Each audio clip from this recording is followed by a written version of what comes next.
നമ്മളെല്ലാവരും ഹേമ കമ്മിറ്റി റിപ്പോർട്ടൊക്കെ കണ്ട് എൻ്റർടൈൻ ചെയ്തിരിക്കുന്ന സമയത്താണ് പി വി അൻവർ ഇടയ്ക്ക് കയറി വരുന്നതും ആ ഒരു റിപ്പോർട്ടൊക്കെ എവിടേക്കോ പോകുന്നു. പിന്നെ പി വി അൻവറിൻ്റെ ന്യൂസാണ് എന്താ പറയുക, ന്യൂസുകളിൽ മൊത്തം. കഴിഞ്ഞ ദിവസം അദ്ദേഹം 2 വീഡിയോ ഉൾപ്പെടെ വലിയ രീതിയിലുള്ളൊരു പ്രതികരണം നടത്തിയിരുന്നു.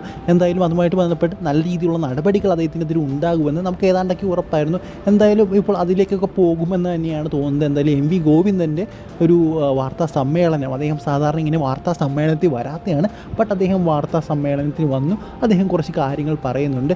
എന്തായാലും അതിലെ പ്രധാനപ്പെട്ടൊരു കാര്യം അദ്ദേഹം പറഞ്ഞ ഇങ്ങനെയാണ്, അതായത് പി വി അൻവർ പാർട്ടിക്ക് വലിയൊരു കോടാലിയായിട്ട് മാറിയിരിക്കുകയാണെന്നാണ് അദ്ദേഹം പറയുന്ന ആദ്യത്തെ കാര്യം. ഇനി അദ്ദേഹം രണ്ടാമത് പറഞ്ഞ കാര്യം എന്ന് പറയുന്നത്, ആ ഒരു കാര്യം പറയുന്നതിന് മുമ്പ് നിങ്ങൾ തീർച്ചയായിട്ടും ലൈക്ക് ചെയ്യുക. 200 ലൈക്കിൻ്റെ ടാർഗറ്റ്, എല്ലാവരും അതിലേക്ക് എത്തിക്കുമെന്ന് വിചാരിക്കുന്നു. എന്തായാലും രണ്ടാമത് അദ്ദേഹം പറഞ്ഞത്, അദ്ദേഹം കോൺഗ്രസ് വേരുകളുള്ളൊരു വ്യക്തിയാണ്, അതുകൊണ്ട് തന്നെയാണ് പാർട്ടിക്കെതിരെ, അതായത് ഈ ഒരു LDFനെതിരെ അദ്ദേഹം ഇപ്പോൾ നിൽക്കുന്നതെന്നാണ് ഇപ്പോൾ നമ്മുടെ എം വി ഗോവിന്ദൻ എടുത്തു പറയുന്ന കാര്യങ്ങളൊക്കെ.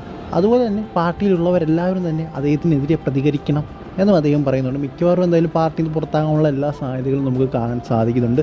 സോ പി വി അൻവർ എന്തുകൊണ്ടാണ് ഇങ്ങനെ പാർട്ടി മറന്ന് കളിക്കുന്നത് എന്നറിയില്ല. സാധാരണ പാർട്ടിയിലുള്ളവർ ഇത്തരത്തിലുള്ള കാര്യങ്ങൾ, ഇത്ര വീഡിയോ ഉൾപ്പെടെ തെളിവുകൾ, അങ്ങനെ അതായത് പാർട്ടിയെ നല്ല രീതിയിൽ ബാധിക്കുന്ന ഒരു സംഭവമാണ്. ഒന്നാമത് നമുക്കറിയാം LDFൻ്റെ കാര്യം ഇപ്പോൾ കട്ടപ്പകയാണ്. അടുത്ത ഇലക്ഷൻ വന്നു കഴിഞ്ഞാൽ ഒരു സീറ്റ് പോലും കിട്ടുമോ എന്നുള്ള കാര്യം വലിയ സംശയമാണ്. അപ്പോഴാണ് ഇതുകൂടെ കൊണ്ടിരുന്നത്.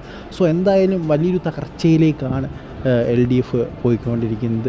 എന്തായാലും ഈ ഒരു പി വി അൻവറിൻ്റെ ന്യൂസും പിന്നെ എം വി ഗോവിന്ദൻ്റെ ഇതോടൊക്കെ കഴിയുമ്പോൾ പി വി അൻവറിൻ്റെ ഭാവി, പാർട്ടിയിലുള്ള ഭാവി എന്താകും എന്ന് നമുക്ക് കണ്ടു തന്നെ അറിയണം.